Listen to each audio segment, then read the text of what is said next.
Hello and welcome back to Breaking Out Technology in the Classroom, Unit 4, Lesson 2. Today we're talking about crossing the divide in cross-cultural communication.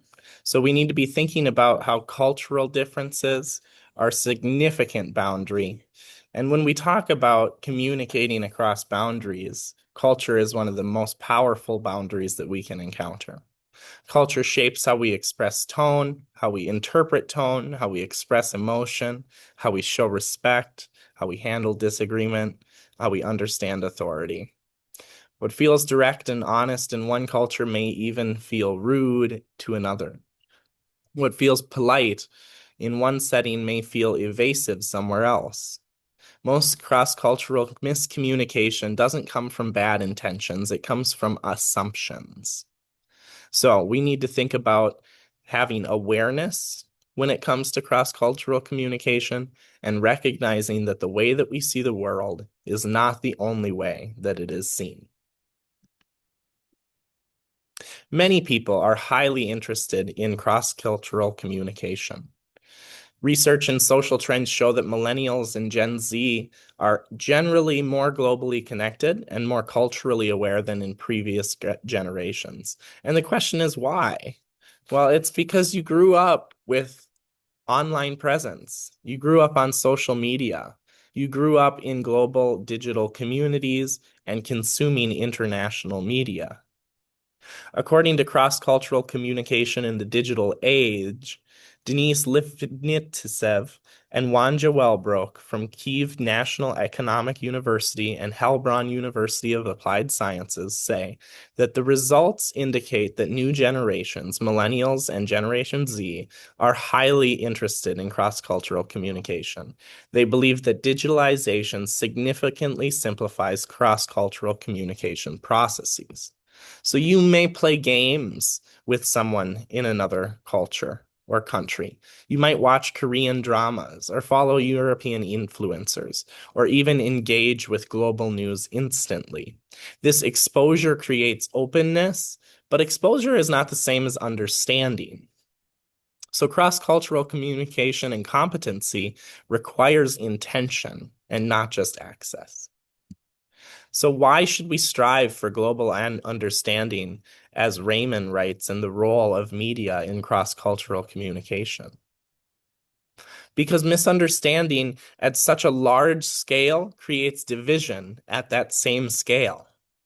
We no longer live in isolated communities. Our words, our actions, and our policies ripple outward. Global understanding reduces conflict, it builds empathy, strengthens cooperation, and expands opportunity. In a connected world, ignorance is no longer neutral, it has consequences. So let's take a look at two practical reasons why global understanding is essential. Raymond's case for global understanding has these two reasons: political conflict and international trade. For political conflict, he explains that mankind has been slow in learning, but is beginning to realize that wars do not eradicate conflict, that religious and philosophical differences cannot be eliminated, nor is there such a need. What is needed is understanding. For international trade, Raymond explains that the solution for the economic problem is no longer capturing territories and invading other countries, that the solution lies in creating new markets and global trade. International trade calls for an understanding of other people, their needs, their languages, their customs, and their cultures. Many global conflicts are intensified by miscommunication, historical grievances, or cultural misunderstandings. Politically, leaders who lack cultural awareness can escalate tensions instead of resolving them. And for international trade, businesses operate globally. A misunderstanding in cultural norms of negotiation, marketing, or leadership can cost millions or destroy partnerships.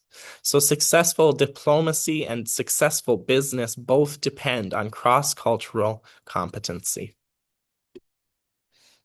We live in the era of global communication and connection. We are quickly communicating across boundaries more and more. Think about the similarities between people. Think about how messages can cross continents in seconds, or how a video can shape a global opinion overnight. A single misunderstanding can go viral, and technology has eliminated the physical distance. We have become much more globally connected than we think. The mass media, which stretches the corners of the earth, creates newspapers, magazines, books, radio, television, and music, which are constantly shared and create a representative voice of a collective people.